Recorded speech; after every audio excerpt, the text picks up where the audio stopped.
years ago, a consortium of 4 agencies, namely Care International, RVC, TPO, and FHI 360, embarked on a comprehensive task of emancipating more than 125,000 critically and moderately vulnerable children and their household members in 35 districts across Uganda so that they too can live a better life.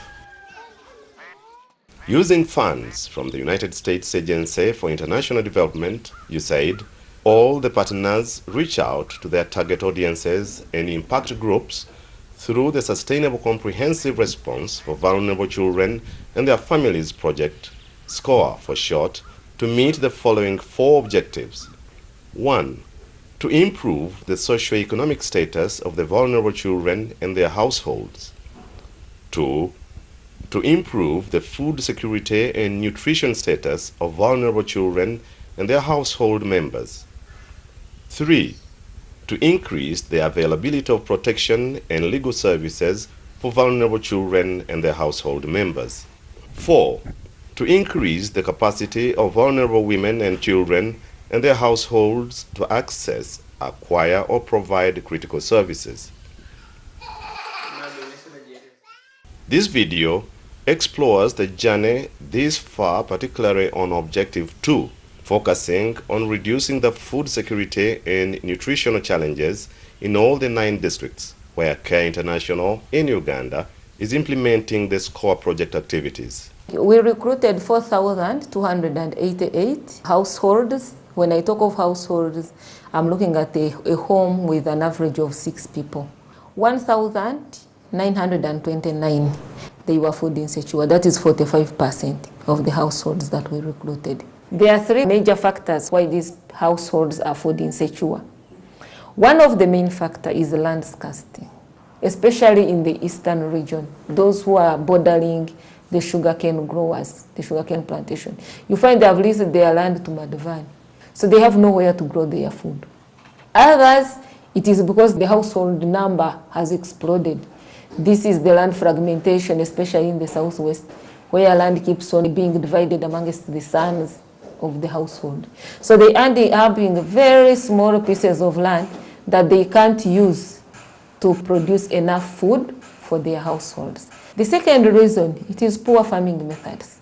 The agriculture technical knowledge they have is not adequate enough for them to grow and produce enough food for their households.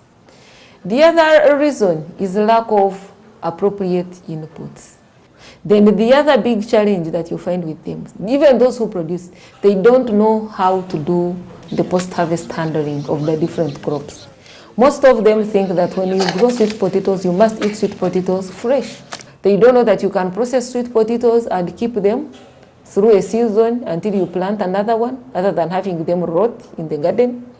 So looking at that and looking at the project that we were set out to do that respond to children who are vulnerable, some are elderly grandparents, some are widows, some are just caregivers who are taking care of these children, some are children themselves who head these families. So looking at their responsibilities at the household, it's very hard to take these people outside their home and you say I'm taking them to an agricultural institute to learn agriculture. So what we decided to do, we used the farmer field school, which is a school based within their local communities, where the farmers are taught by their fellow peers on a weekly basis. Beyond the project, they will keep on training their colleagues so that we address the issue of food security in these households. But as you well know, food security goes hand in hand with the nutrition. When a person doesn't have enough food, then the nutrition bit of it is also affected. So that's why you find the objective addressed food security and nutrition. The approach involves mobilizing communities within the project area into groups of between 25 to 30 farmers to start a farmer field school. They then agree on particular crops that can address food and income security plus nutritional challenges in their area. They also identify all the production constraints surrounding those crops, and with the guidance of the farmer field school facilitator, they suggest possible solutions and try them out using experiments. Usually, one of the members provide land where the experiments are sited. The project offers the seeds and facilitates the trainers to manage the process. Slowly but steadily, they record all the observations from the different plots. These, together with the hands-on experience, has over the time equipped the farmers with a wide range of knowledge and production skills, which they have transferred into their respective gardens with tremendous success. Nabanga nimeke namba ningifunamu ensawo isatu edaduma buti bwenafuna amagezi naye geni menungi naye gokola ebijimusa ebyamaadi nga liquid manure n'ataaku eke namba ekitono ngifunamu ensawo 15 nalinga mbulwemereraka ekyo nakibinga nalima emboli nalima mwogo nasimba kuna amatooke mwogo naye gokumukeka namwetereka era ekyemmere ekyo eya season eno erina okwagaana mwere era omusomesa yavaayo yandegesa n'okulima iva nze tibula iva waka. At least 1,800 households that are food secure. These are the ones who have assessed the first round, but we are going to assess others at the end of this season. Also, if they qualify, they will be graduating.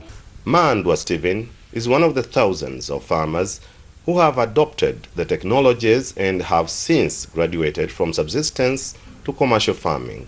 Sikowa yanunga kuchitongo chebeta fuiti akatale bansindikira kuishimu era ekyo kitwanguwire buti bano badigwire tibakaida mu kibiina kyaife kugula mu kintu bwentu ndagale obuduma bwange kilo 10 ganti waneka ngule kwa mafuta sabuni nikino kano kagole mubisira kaida kunga semberi eyo asobola okugula mu omulusi ogwente nagula mu embuzi danga 2 emigongo n'enuma endala eyakulosi buti edinambi edizalagaine buti nina embuzi 7 waka.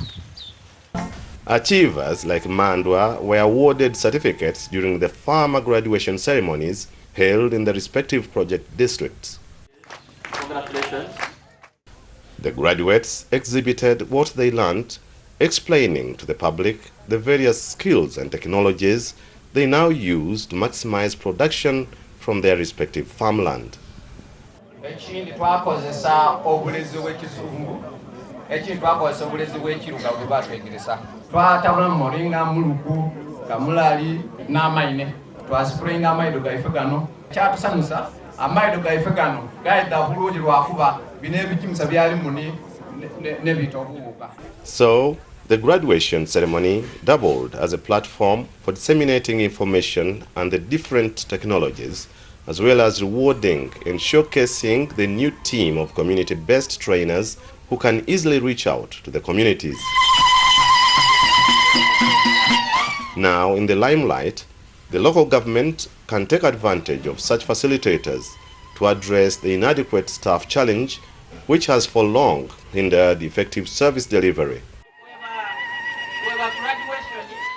Once the opportunity strikes, these empowered groups of farmers will easily benefit from government programs such as the Community Demand-Driven Fund and National Agriculture Advisory Services, among others.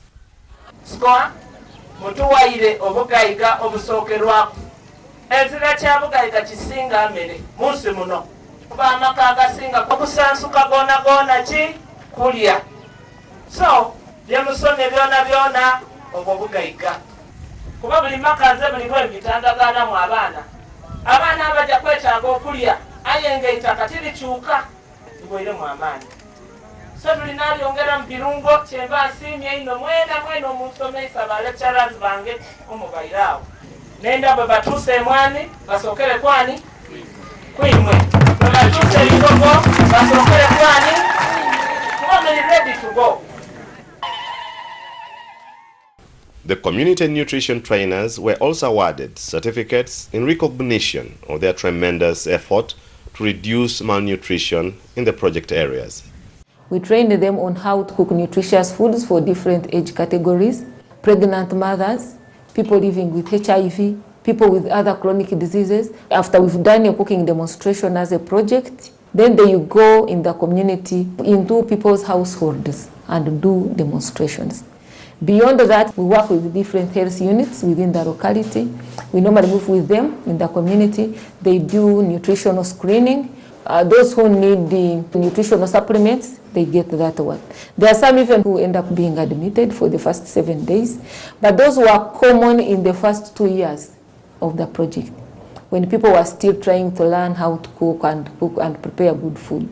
But after that, you find that the number of referrals has gone down, meaning that the nutrition standard is going up. Our recent surveys show that households that take a balanced diet, they are around 89%. Households which we found which were eating one or go without meals, on average they eat 2 meals.